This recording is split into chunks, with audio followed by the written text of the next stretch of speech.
விஜய் வந்து இப்போ ஒரு நல்ல அறிவிப்பு வெளியிட்டிருக்காரு. வெளி மாநிலங்களுக்கு வந்து 3 மாதத்துக்கு நம்மளோட கனிம வளங்களை ஏற்றுமதி செய்கிறத தடுக்கிறோம் அப்படின்னு சொல்லிட்டு அறிவிப்பு வெளியிட்டிருக்காரு. இதை வந்து 3 மாதத்துக்கு மட்டும் தடுக்கக்கூடாது. இதை வந்து முழுமையாக தடை பண்ணணும். அதாவது வெளி மாநிலங்களுக்கு நம்மளோட கனிம வளங்களை ஏற்றுமதி செய்கிறத முழுமையாக தடை பண்ணணும். என்ன காரணம் அப்படின்னா, கேரளாவில் பார்த்துக்கிறங்க, இன்றைக்கி அவன்கிட்ட இல்லாத மலைகளாக, அவன்கிட்ட இல்லாத கனிம வளமாக, ஆனால் அவன் நேக்கா வந்து தமிழ்நாடுகிட்ட வாங்குறான் பாருங்கள். அப்போ நம்மளோட இயற்கை வளங்களை சுரண்டி அவனோட இயற்கை வளங்களை அவன் அப்படியே பாதுகாத்து வச்சுக்கிறான்.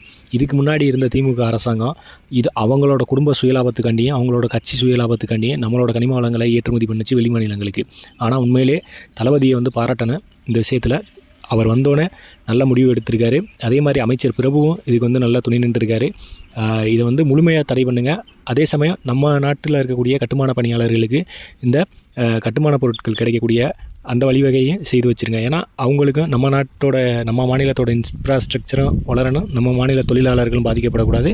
அதே சமயம் நம்ம கனிம வளங்களும் வெளியில் வந்து ஏற்றுமதி செய்யப்படக்கூடாது. இதை வந்து கவர்மெண்ட் வந்து உறுதிப்படுத்தணும்னு நம்புகிறோம்.